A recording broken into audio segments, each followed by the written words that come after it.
Fala galera, tudo bem? O assunto de hoje por aqui é La Liga, o campeonato espanhol que está de volta e aos poucos, claro, vou fazendo vídeos sobre alguns dos destaques nesse retorno. Quero saber de vocês aí, inclusive, deixa aí nos comentários quais são os temas, assuntos, times, sobre o que vocês querem vídeo aí, agora que os campeonatos estão todos voltando, né, aos poucos, mas a gente começa a ficar com a agenda mais cheia, então eu vou selecionando aos poucos o que for chamando a atenção.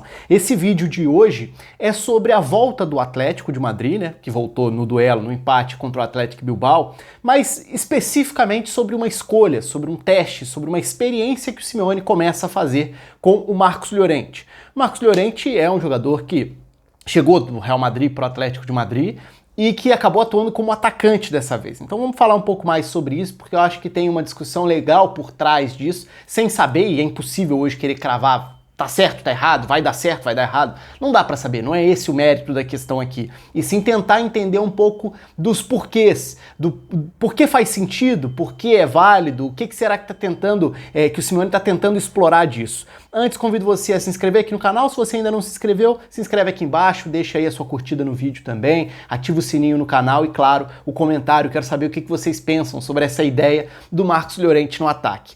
Bom, foi assim que ele jogou contra o Atlético Bilbao, né? Então, em primeiro lugar, até já quebrando um discurso que costuma ser muito frequente, que eu detesto, que é aquela coisa de contar número de volantes. Várias vezes já falei sobre isso aqui, inclusive no último Corujão a gente falou sobre isso também, em mais um episódio sobre alguns dos clichês do futebol. O que é contar volante, né? Olhar para a escalação e falar, esse é volante, aquele é volante, então você tem 1, 2, 3, 4 volantes em campo, isso significa que o time é tal, que tá errado, ou que tá defensivo.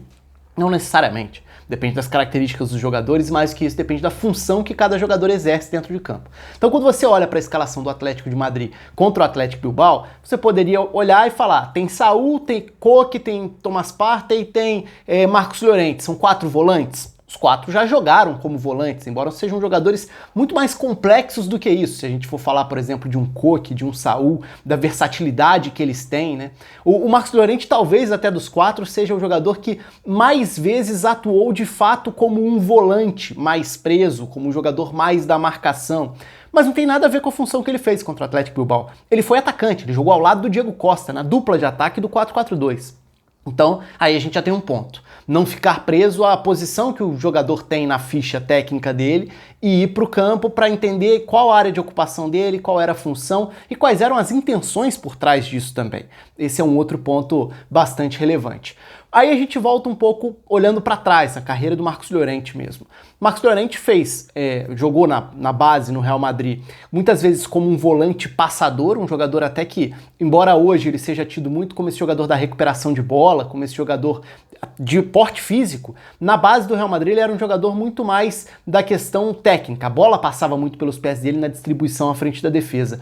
No Alavés, quando ele consegue dar o salto e ganha espaço e se firma na primeira divisão e depois consegue voltar para fazer parte do elenco principal do Real Madrid, no Alavés ele se transforma num grande recuperador de bola. Então ele vira um jogador que consegue ter uma grande leitura de jogo, de antecipação, leitura sem a bola mesmo, de interceptar passes, cortar passes e retomar a bola a partir de desarmes também. Então duas virtudes diferentes para um jogador que atua nessa faixa do campo, recuperando a bola e mudando radicalmente o estilo de um time para o outro, né? Ele jogava num Real Madrid e depois foi para um Alavés jogar num time que passava muito menos tempo com a bola, então a função dele era muito mais recuperar a posse da bola do que fazer a bola girar como era na base do Real Madrid, por exemplo.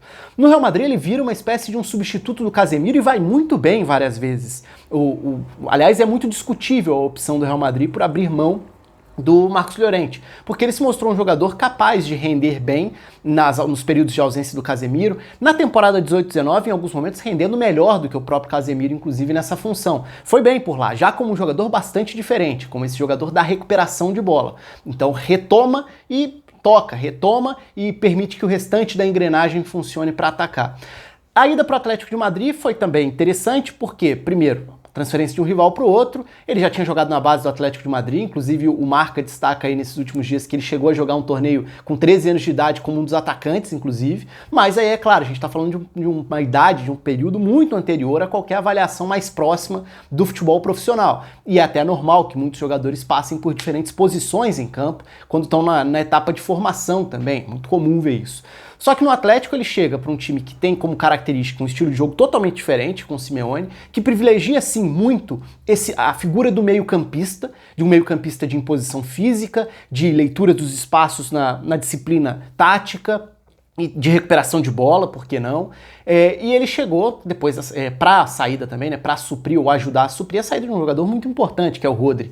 Então, não são as mesmas características, era um jogador como uma aposta chegando para a vaga de um jogador que saiu muito valorizado já como um jogador pronto, então tinha uma responsabilidade aí. Se a gente for lembrar, antes da parada, o Llorente foi o personagem da classificação do Atlético contra o Liverpool, né? Fazendo 2 gols, inclusive, na eliminação do Liverpool na Champions, nas oitavas. E agora volta da parada, então tô dando toda essa volta na carreira do Marcos Llorente pra gente chegar nessa decisão do Simeone em escalar hoje o Marcos Llorente como atacante ao lado do Diego Costa na partida contra o Atlético Bilbao. Então, olhando para esse todo panorama, a gente enxerga ele atuando já de diferentes formas, mas geralmente nessa faixa central da linha de meio campo, muitas vezes como o mais recuado deles também. Olhando para o estilo de jogo do Simeone, não é a primeira vez que a gente fala de um processo de adaptação de um volante a uma função mais avançada do campo. Se a gente lembrar, o Raul Garcia teve uma passagem fantástica pelo Atlético de Madrid, foi importantíssimo no título de La Liga, inclusive, do Atlético de Madrid. Ele era um jogador muito importante e o Raul Garcia era um volante no início da carreira, um volante de chegada, um volante de projeção, de força física, e com o Simeone virou um segundo atacante, em alguns momentos até o atacante, mas pensando sempre na base do sistema do Simeone como um 4-4-2 com 2 linhas, embora varie também, o Raul Garcia atuava ao lado do 9, muitas vezes era esse jogador. E aí a gente já enxerga uma semelhança, um ponto de partida, não vou nem falar como semelhança, que é a ideia da utilização de um volante na linha mais avançada do campo. Isso pode te trazer qual tipo de saída, ou qual pode ser a intenção por trás disso, e eu vou chegar nas diferenças que eu enxergo entre Raul Garcia e Marcos Llorente também. Mas o que pode ter de positivo em você escalar um volante como um atacante? Você pode até pensar, pô, não é um jogador acostumado a jogar numa faixa tão adiantada do campo, talvez ele tenha menos recurso para atuar, tendo que aparecer numa área diferente do campo. Isso é verdade. Agora, se a gente pensar nos princípios de jogo do Simeone como um estilo que invariavelmente vai pedir por força física, capacidade para pressionar e retomar a bola e aceleração nas transições, isso pode fazer sentido. Se você coloca um jogador de maior poder de marcação para jogar como um atacante, você está aumentando a sua capacidade para pressionar lá no alto, você tem fôlego, físico e leitura sem a bola para retomar a bola, pressionando e forçando erros lá em cima. Não foi o que aconteceu contra o Atlético Bilbao, que foi um jogo em que o Bilbao teve a posse no campo de ataque e o Atlético de Madrid esperou um pouco mais. Então é um cenário que a gente ainda vai ter que aguardar para ver mais vezes. Uma outra possibilidade, você ter um alvo para bola longa, para você tentar ganhar ligações diretas ganhando a primeira bola. Essa, para mim, sempre foi a maior virtude do Raul Garcia como atacante no Atlético de Madrid. Ele funcionou muito bem como um alvo, como jogador do direcionamento da primeira bola. A saída é mais direta, seja do goleiro, da linha de defesa, uma bola mais longa, o Raul Garcia vai ganhar essa primeira disputa pelo alto e aí você consegue já ocupar o campo de ataque sem ter que sair tocando, porque uma bola longa direcionada para ele, ele vai pro trombate, ele vai pro embate, vai pra força, pra trombada e muitas vezes vai ganhar essa disputa fazendo com que a segunda bola seja do Atlético já no campo de ataque. Aí, para mim, tá uma diferença importante entre Raul Garcia e Marcos Llorente. Eu não vejo ainda o Marcos Llorente como esse jogador que busca o contato o tempo inteiro em duelos aéreos. Não é essa a característica dele. Ele pode sim aprender, aperfeiçoar essa parte do jogo dele com o passar do tempo. Mas para mim aí tem uma diferença muito grande.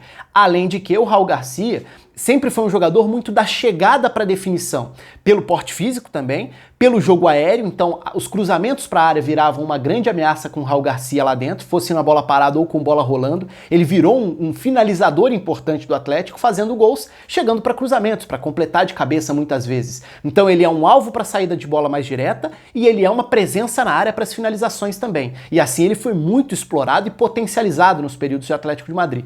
O Marcos Llorente eu ainda não vejo dessa forma. Talvez essas sejam, na verdade, as grandes diferenças entre os dois. Se o princípio é o mesmo, tentar contar com um volante que possa te dar fôlego, força física e retomada no campo de ataque, algumas coisas vão bater, outras nem tanto. Agora, o que o Marcos Llorente está mostrando também, e aí a gente entra no jogo especificamente contra o Atlético Bilbao, não foi um jogo dessa pressão no campo de ataque.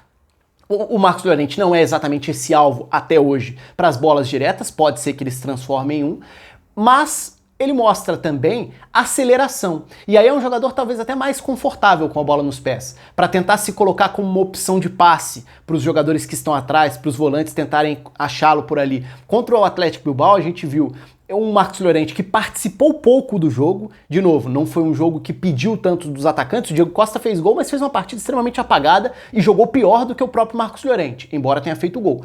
O Marcos Llorente toca pouco na bola, no primeiro tempo é quem menos participa em ações no lado do Atlético de Madrid, mas ele, quando participou, ofereceu algumas boas saídas. Pela agilidade com a bola nos pés, então conseguindo dar sequência, escapando da marcação, achando o passe como um passe em profundidade que ele acha logo no início do jogo na ponta direita, que é uma boa jogada.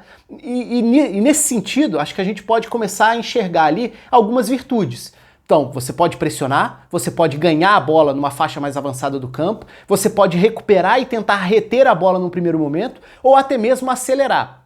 Aí, para acelerar, pode ser numa arrancada dele, e aí tem muito a ver com o desenvolvimento físico que ele vai mostrando nesses últimos anos, diante de toda essa transformação em relação ao jogador que era, mas também vai depender de opções de velocidade que possam dar esse suporte. Seja o Diego Costa arrancando, seja uma opção de lado, como foi o Carrasco no jogo também, no primeiro tempo, tentando ser muito ativo para dar essa opção, partindo da esquerda para dentro. São adaptações.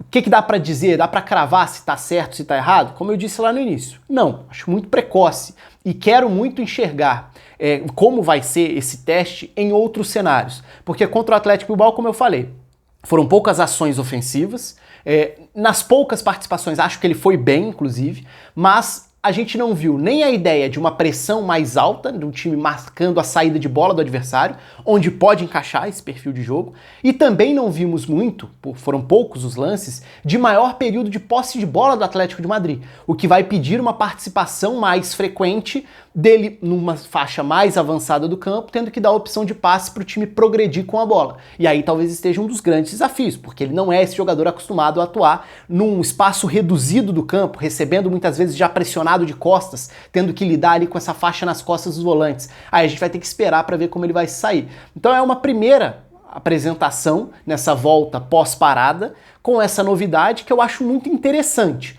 Vai dar certo? Vai dar errado? Vamos ter que esperar para ver. Acho válida a experiência, porque o próprio Simeone já mostrou com outros jogadores de características diferentes que sim, é possível extrair mais dentro de um sistema de jogo que pede certas características, é possível extrair sim de um volante jogando como atacante. Então, essa ideia que pode ser um pouco chocante, o choque inicial de você pensar, pô, escalou um volante de atacante, pode dar uma conotação mais negativa. Eu não enxergo dessa forma, eu enxergo como curiosidade. Vamos ver, vamos esperar as próximas semanas para ver se isso vai se repetir. É verdade que tem a ver também com desfalques, com ausências, para ver quem o Simeone vai escalar ali no ataque, porque quando tá 100%, não é o caso agora, você tem o João Félix, é o cara dessa posição. Você tem o Ángel Correa, que pode jogar nessa posição encostando no 9. Você pode inclusive jogar com Morata e Diego Costa juntos, mas aí vai depender também da condição física do time como um todo. Agora, em certos cenários, não me surpreende que você escale um jogador com essas características, em tese, mais defensivas, mas que podem acrescentar agressividade ao seu ataque, com e sem a bola. E aí pode ser o caso do Marcos Llorente. Enfim, vamos esperar para ver. Achei curioso, achei um dos pontos interessantes dessa volta aí do campeonato. Não foi o único destaque do jogo, né? A gente teve os goleiros aparecendo bem, dos dois lados, o Unai Simon de um lado, o Oblak do outro. O Muniain fez um belo de um primeiro tempo, muita liberdade para cair pelos dois lados, flutuando no ataque para aparecer e articular as jogadas. Foram alguns dos destaques do jogo, mas para mim a grande curiosidade, que para mim valia aqui tocar no vídeo, era a questão da função e do espaço no campo em que o Marcos Llorente atuou. Quero saber de vocês, quero saber o que vocês pensam sobre essa alternativa, sobre essa possibilidade, se vocês enxergam um futuro nessa tentativa do Simeone. Um abraço para todo mundo, se inscreva aí, curta o vídeo e até a próxima.